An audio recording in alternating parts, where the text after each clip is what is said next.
Bismillahirrahmanirrahim. Assalamualaikum warahmatullahi wabarakatuh. Bismillah, alhamdulillah, wassalatu wassalamu ala rasulillah. Kali ini saya masih tetap pengen ngebahas yang berhubungan dengan saum ataupun yang berhubungan dengan puasa. Ada yang bertanya nih pada saya seperti ini. Ini yang bertanyanya yang udah berumah tangga ya, berarti suami istri. Dia itu bertanya seperti ini. Teh, ketika malam ya, bukan siang hari nih. Teh, ketika malam aku tuh bersetubuh dengan istri aku. Nah, tahu-tahu aku itu bangunnya adalah deket-deket keadaan subuh gitu. Maka aku lekas-lekas makan, sahur. Ketika udah beres sahur, misalkan udah ketika beres makan, itu keburu adzan subuh. Dan aku sama istriku itu belum sempat melakukan mandi besar. Nah, maka kalau misalkan hal itu terjadi gimana?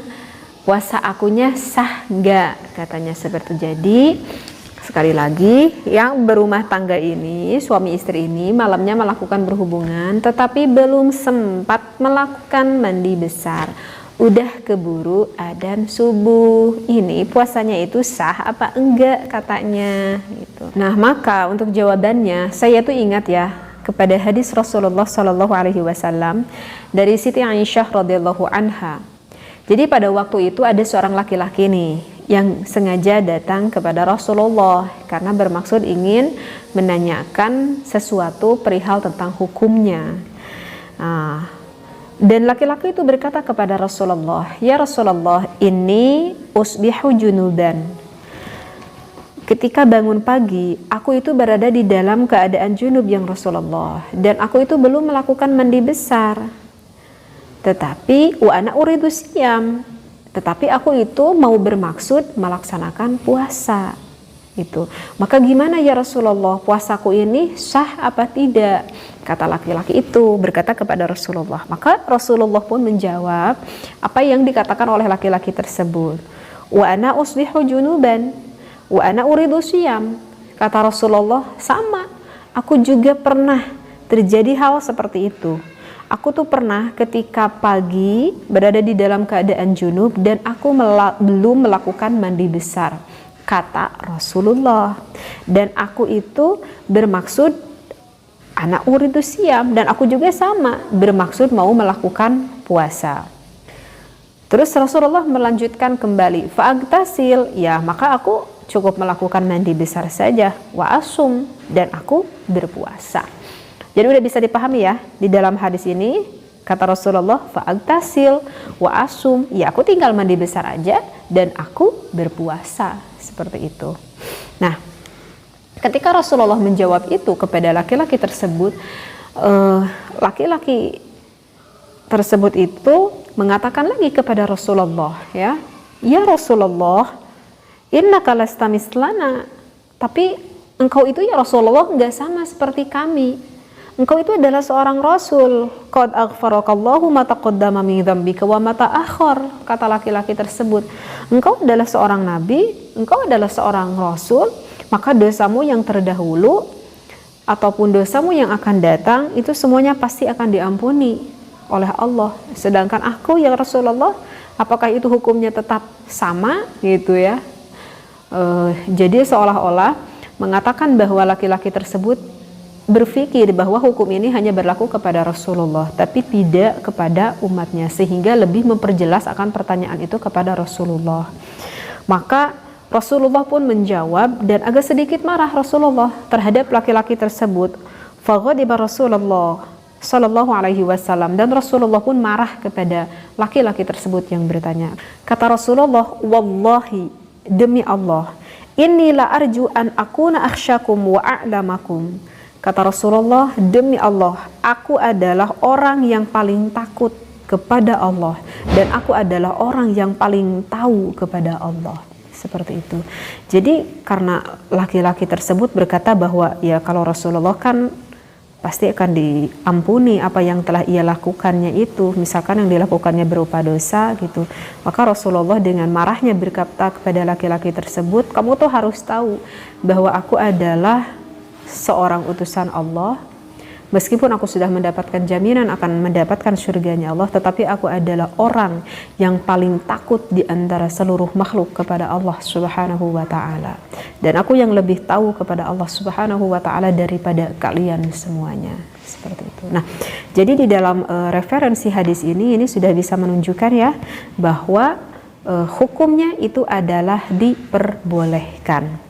Dan juga bisa dilengkapi di dalam satu kajian kitab. Menurut karangan Imam Nawawi, di sana dikatakan ajma'a ahlu hadhil ansara, bahwa telah sepakat seluruh para ulama yang berada di negeri ini ala syihatil junubi, akan sahnya kita melakukan puasa sedangkan kita berada di dalam kondisi junub, sawaun kana min ikhtilamin, apakah karena keluar mimpi basah, au jima'in, ataupun dikarenakan setelah melakukan berjima. Dan tentu berjimanya di sini adalah berjima pada malam hari.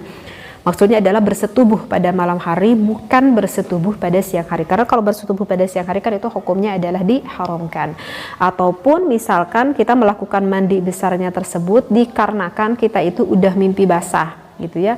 Artinya kan kalau mimpi basah itu kan bukan sengaja-ngaja kita untuk mengeluarkan air nutfahnya tersebut, tetapi ya tidak sengaja karena memang kita berada di dalam keadaan tidur dan ketika bangun ada basahan. Nah, maka tidak batal puasanya, ya cukup kita melakukan mandi besar dan kita tetap berada di dalam keadaan berpuasa seperti itu. Dan ini memang kenapa banyak bertanya kepada saya akan perihal hukum ini, berarti masyarakat di luaran sana banyak yang belum paham akan ilmunya. Mungkin karena berpikir bahwa setiap melakukan mandi besar itu harus pada waktu itu.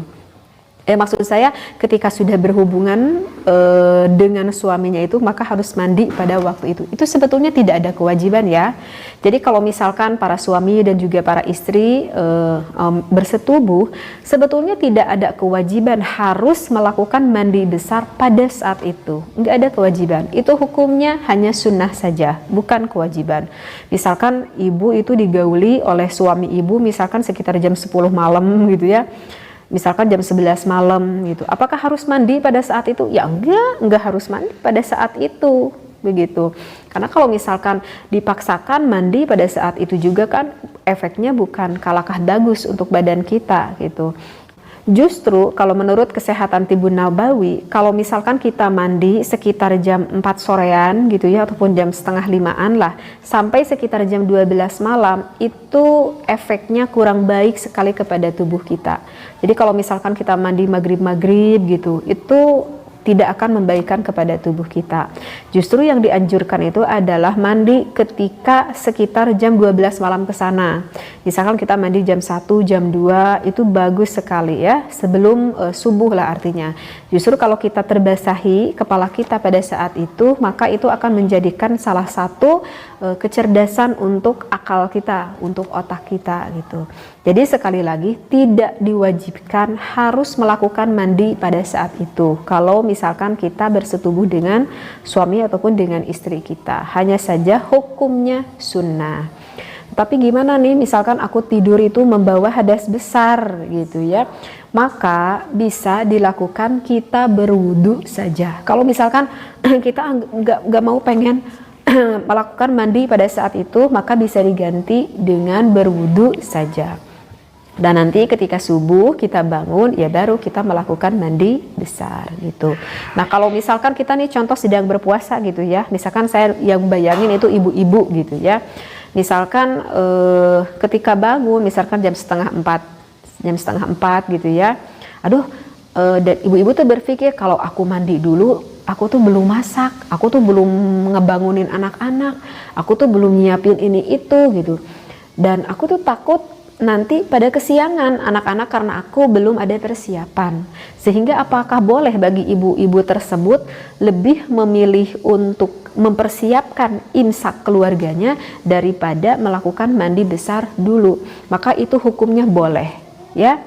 Jadi untuk ibu-ibu kalau misalkan waktunya itu udah agak mepet banget, itu lakukan saja persiapan untuk imsak, misalkan masak apa gitu ya, terus ngebangunin anak gitu kan, maka lebih baik lakukan saja itu dulu ya. Maka setelah itu misalkan udah beres makan tapi nggak keburu mandi besar, maka bisa dilakukan mandi besar meskipun sudah keburu adzan subuh. Dan ketika melakukan mandinya sudah saya bahas ya di pembahasan sebelumnya, untuk melakukan mandi besarnya harus agak sedikit dijaga dari lubang yang ada di bagian tubuh kita ya, seperti hidungnya, telinganya, mulutnya, ataupun bagian depan lubang belakang, ataupun bagian depan ataupun bagian belakang, seperti itu ya. Dan ini nggak perlu dijelaskan lagi ya, karena sudah saya jelaskan. Jadi hukumnya apa? Sah puasanya ya. Mudah-mudahan apa yang saya sampaikan ini bisa membantu kepada kalian semuanya, yang lebih khusus yang bertanya kepada saya. Mudah-mudahan bisa difahami. Wabillahi taufiq wal hidayah. Wassalamualaikum warahmatullahi wabarakatuh.